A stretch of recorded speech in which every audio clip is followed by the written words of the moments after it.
Hi everyone, we are going to continue reading Peter Pan. We are on chapter 11 and it is called The Happy Family. Let's get started.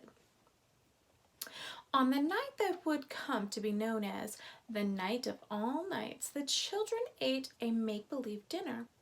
Unfortunately, their hunger was real, and as a result, they were noisy and misbehaving. "Be quiet!" Wendy yelled finally, for she was hungry and grumpy too.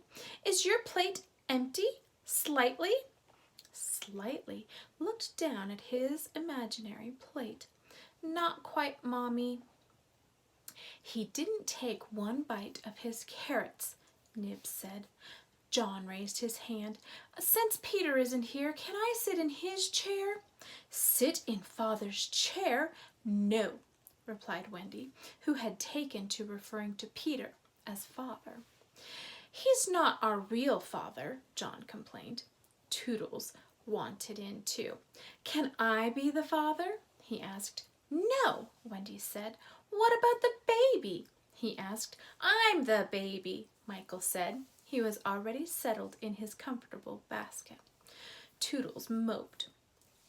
"Slightly has his elbows on the table," someone reported. "The twins ate their dessert before their vegetables," somebody else added. "Curly is eating all the butter and honey." "Nibs is speaking with a mouthful." Wasn't this just like any normal family life? Later, after the imaginary dishes were washed, Wendy sat by the fire and sewed socks with very real holes in them. As her boys played around her, she felt very content with her familiar little family. Just one thing was missing. Suddenly, she heard a step above them. "That's Peter's step," Wendy said. "Children, go greet Father at the door." Peter entered, dropping down through his own personal tree, and the children ran to him happily. He had brought nuts and treats for them, and from the crocodile the correct time for Wendy. This he obtained by following the crocodile until he chimed the hour. "You spoil us, Peter," Wendy said. "We want to dance," the twins cried. "Go ahead," said Peter, who was in a jolly mood. "You and Mommy too." "Come on, Peter," Wendy said. "Children, go put your nightgowns on first." While the boys ran to do so, Peter and Wendy had a quiet moment alone. "Life is good, isn't it?" Peter said, warming his feet by the fire. "You and me and the little ones." "It is," Wendy agreed. "I think Curly has your nose." "Michael takes after you," Peter said. But suddenly, Peter looked scared. "Wendy," he said, "this is all make-believe, right? I'm not really their father." Wendy looked at him for a few seconds. "It's make-believe," she said finally. "Whew!"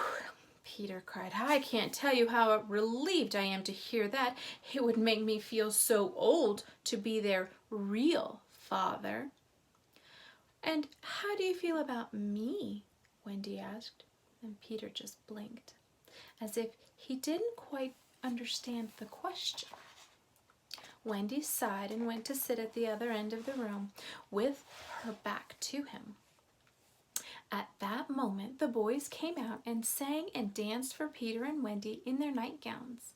When they had finished dancing, the boys got into bed for Wendy's goodnight story, the story that they loved best and which Peter hated. Usually when she told this story, he put his hands over his ears or he left the room. Tonight, however, he stayed to listen. "Once upon a time, there was a gentleman," Wendy began. "I want a lady," Curly said. "I want a white rat," said Nibs. "Shh," Wendy said. "Okay, there was a lady as well. Their names were Mr. and Mrs. Darling." On the other other side of the room. Peter flinched. "Hey," John said, "I know them."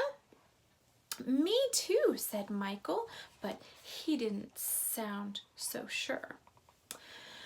Mr. and Mrs. Darling were married and had 3 "White rats," Nibs cried hopefully. "Children," Wendy said, "and they had a nurse called Nana. But one day Mr. Darling got mad at Nana and chained her up in the yard, and so all the children flew away to Neverland." "That is a great story," said Nibs. "Imagine how sad these parents were after their children left," Wendy said. Poor parents," the boys moaned, but they were just pretending to feel sorry. "It's an awful sad story," the first twin said cheerfully.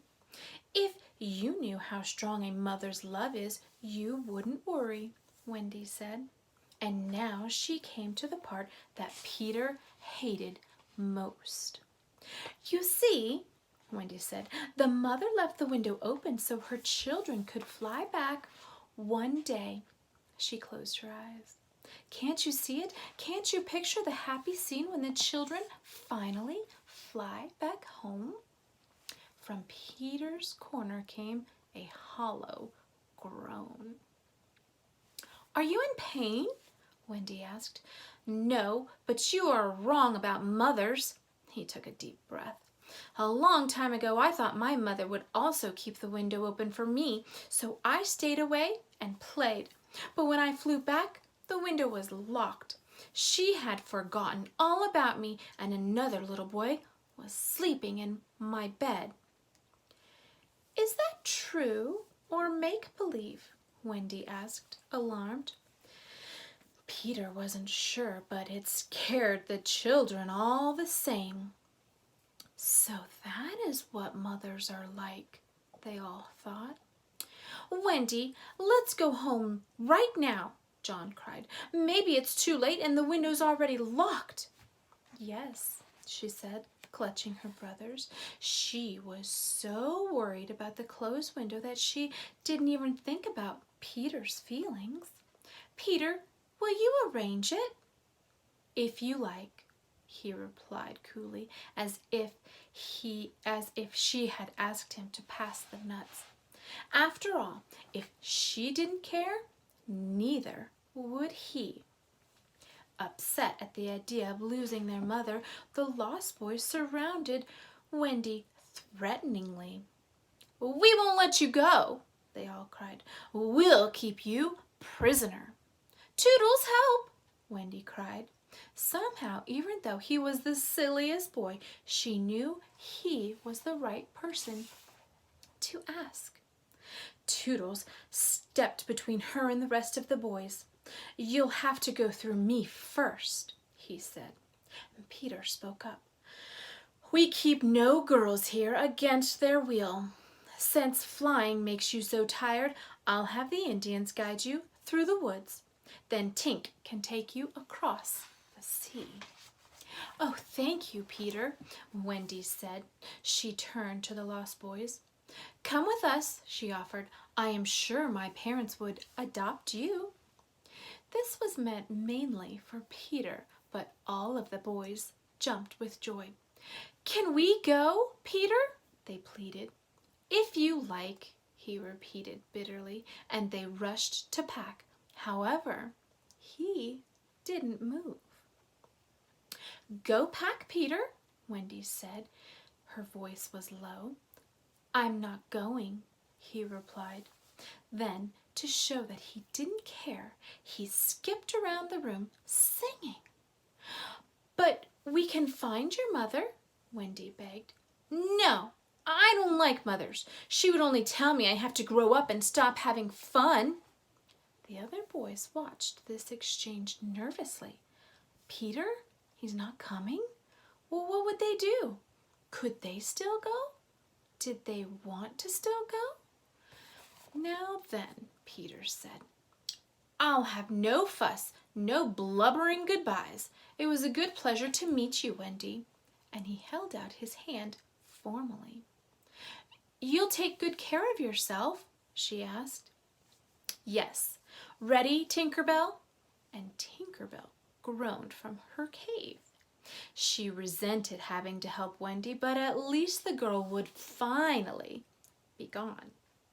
"Then off you go." And at just that moment, however, there was a clashing sound above. The pirates had attacked the Indians, and the trip home was off, at least for now. Okay, friends, that is the end of chapter 12. Oh, excuse me, the end of chapter 11. We will read chapter 12 tomorrow. And chapter 12 is called Extremely Happy Hook. I wonder what could happen. All right, you guys have a great rest of your day, and I'll see you later. Bye.